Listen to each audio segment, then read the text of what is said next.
Throughout history, the men who wielded absolute power displayed, quite consistently, a staggering talent for absolute peculiarity. Despots who commanded nations and reordered entire economies somehow found time for hobbies of truly breathtaking absurdity. From opulent marble palaces to gilded personal offices, history's most feared rulers occupied worlds entirely of their own eccentric making. Question number 1. What was Fidel Castro famously obsessed with? Is it A, cigars, B, rum, C, coffee, or D, ice cream?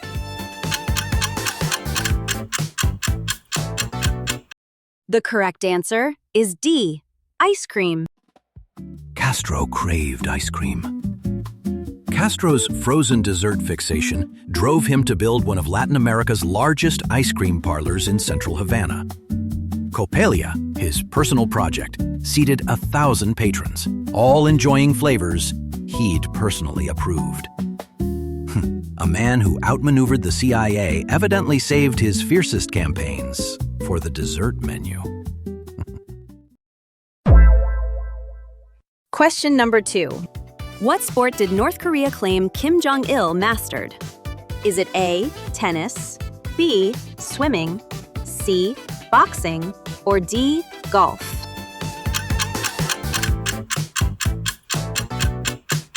The correct answer is D, golf. North Korea's state media announced in 1994 that Kim Jong-il had played his very first round of golf at the Pyongyang golf course and produced a score that would be discussed for decades. He reportedly scored 11 holes in one and 34 under par in a single round, figures published exclusively by North Korean state media. For context, scoring even one hole-in-one is considered a rare event for any professional golfer. He was accompanied by a retinue of bodyguards and state officials. The scorecard has never been independently verified. Question number 3. What film genre was Stalin obsessed with watching in his private Kremlin cinema? Is it A, westerns, B, musicals, C, horror films, or D, cat videos?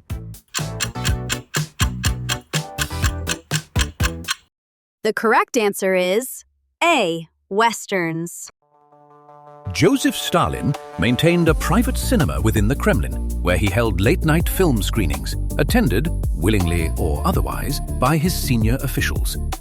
His tastes ran firmly toward American westerns, sweeping desert landscapes, gunfights, and the open frontier.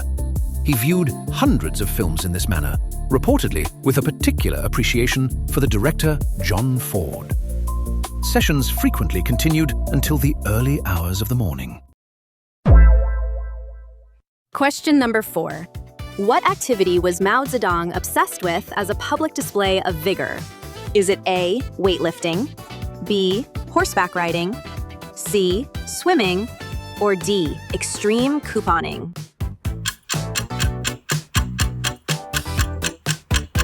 The correct answer is C, swimming. Mao Zedong swam frequently and publicly throughout his time as China's leader, treating the act as political theater rather than exercise. His most famous swim came in July 1966, when the 72-year-old chairman entered the Yangtze River at Wuhan and reportedly covered 15 kilometers in 65 minutes. A claim that attracted considerable skepticism from hydrologists. The event was photographed, filmed, and broadcast across China, serving as a declaration that Mao remained vigorous, capable, and in absolute command. Question number 5. What was unusual about Libyan dictator Gaddafi's bodyguards? Is it A, they were all women, B, they were all monks, C, they were all over 7 feet tall, or D, they were all holograms?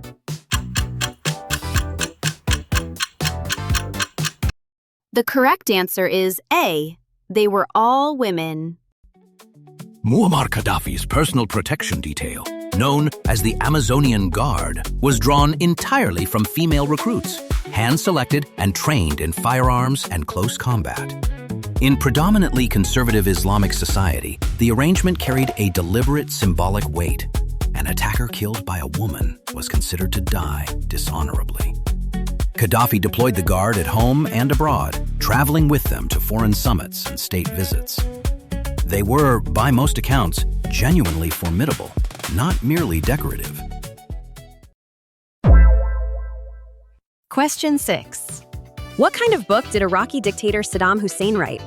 Is it A, a spy thriller, B, a self-help guide, C, a cookbook, or D, a romance novel?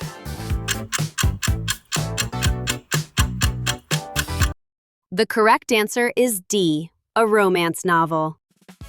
In the year 2000, a romance novel titled Zabiba and the King appeared in Iraqi bookshops, published anonymously, though the identity of its author was widely understood. Saddam Hussein had written a political allegory in which a wise and powerful king represents Iraq's ruler, and a ravished peasant woman named Zabiba represents the Iraqi people. The novel was adapted into a theatrical production and a television series. It was, by all reports, mandatory reading. Question 7. What did Turkmenistan's dictator Niyazov rename after his own mother? Is it A, the national airline, B, the capital city, C, a major lake, or D, bread?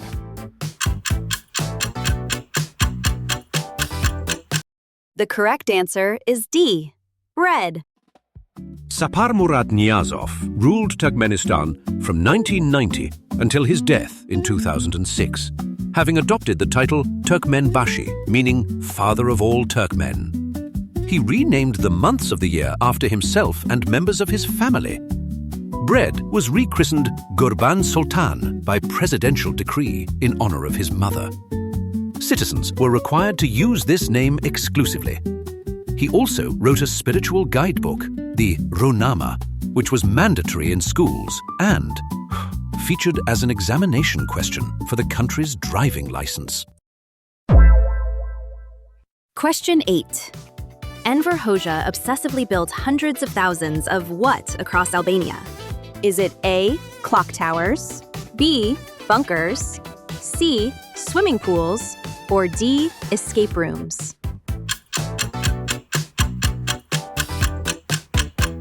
The correct answer is B, bunkers. Enver Hoxha led Albania for over 4 decades under an extreme form of Stalinist communism, isolated from the outside world. Convinced that foreign invasion was imminent, from NATO, from the Soviet Union, or from Yugoslavia, he ordered the construction of concrete bunkers across every corner of the country. Approximately 750,000 were built between 1967 and 1986, roughly 1 for every 4 Albanian citizens at the time. Most remain standing today, scattered across fields, coastlines, and pavements, many repurposed as cafes, art spaces, or storage. The invasion never came. And now, the moment of reckoning has arrived. If you got 0 to 2 correct, you are the bewildered bureaucrat. Someone who, remarkably, managed to be surprised by ice cream. And if you got 3 to 7 correct, you are the moderately informed minister, competent enough to survive the regime, but perhaps not quite trusted with the nuclear codes.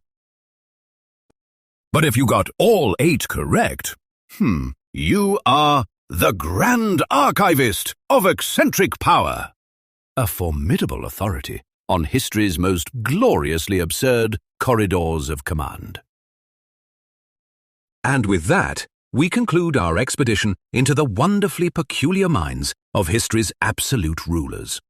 One suspects that power, at its most absolute, becomes an ideal breeding ground for the magnificently bizarre. We do hope you've emerged marginally wiser, and perhaps slightly more grateful for your own, rather more ordinary hobbies. Until next time on Cat Quiz.